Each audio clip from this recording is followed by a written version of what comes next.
เนาะนี่จำเขาเฟซนี่ อนุญาตเด้อ มันบ่มีนะ สบายดีทุกคนเด้อ กำลังคิดอะไรอยู่ว่ะฮะ กำลังสร้างสร้างพัฒนาเฮ็ดทางนำนาพาทางโดยนายบ้านเลขาสันชิทนแก้วบุษดี ภายนอกภายในก็มียาฐานมหาปี ทางคอนกรีตพี่น้องคอนกรีตเสริมเหล็ก หนา15 เส้น นะ15 เส้นกว้าง4 เมตรยาว160 160 เมตร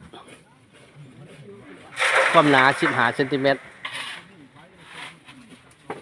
ใส่งบประมาณ53 ล้านไป แสน 53 ล้าน 3 แสน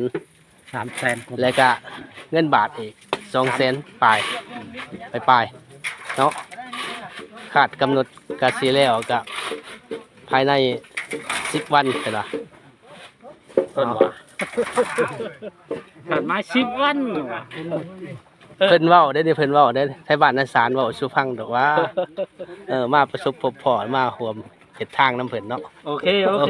อเค